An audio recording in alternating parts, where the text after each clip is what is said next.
So there was a group of iPhones for the most part that I would have probably considered to be the most perfect, well-rounded devices you could buy from Apple directly that pretty much could stand the test of time for so many years. And I do think because these iPhones were so perfect, Apple had no choice but to pretty much remove these iPhones from their whole entire lineup and pretty much give us the standard models that we have now. So what are these perfect iPhones? Well, I've hit on this a few different times, but it's pretty much the $499 price tag of devices. And I kind of think that you guys, I don't know, I'm trying to think of the best way to describe this, but it is so insane to me that Apple has still discontinued these devices and pretty much haven't given us any other option right now. They may end up giving us the iPhone SE 4 at this price tag, but still, it is insane to me that Apple has not, that this was even part of their plan to pretty much remove that specific device. Now, that $499 price tag held a few different phones. For the most part, first of all, I believe the iPhone 8 Plus kind of was in that $499 price tag, but the last 2 years,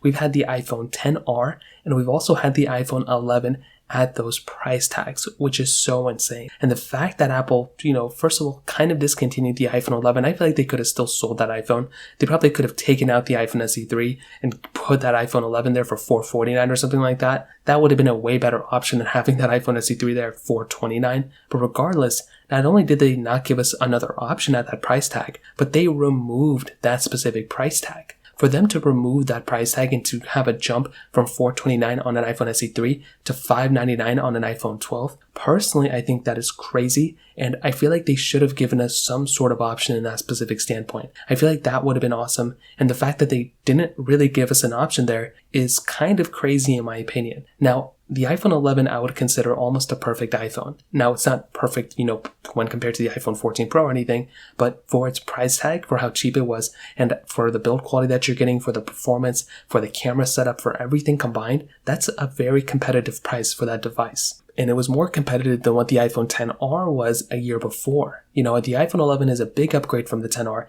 and the fact that we got that big of an upgrade to the iPhone XR from the iPhone 11, or vice versa, that was a massive upgrade as well. And now we don't have an iPhone at that price tag. Now, Apple may very well come back to us next year and, give us the iPhone SE 4 or whatever at that price. But I do feel like it's very strange that they haven't given us that option. I think the iPhone 12 is a great device, and I feel like the iPhone 12 mini could have probably fit that criteria decently well. It wouldn't have been as great as the iPhone, 11, but it still would have been an option for us to have. But now we don't have an option. We are pretty much stuck with the iPhone, no iPhone at that $499 price tag, and I feel like that is kind of doing a disservice to Apple, considering how good that specific price tag lineup from Apple was for like the last few years. So I'd love to hear your thoughts about this. Let me know in the comment section below. Hit the like button, that would mean so much, but definitely hit that subscribe button. More importantly than everything else, I love every single one of you guys. Hopefully I'll catch you guys in the next video. Peace out till then.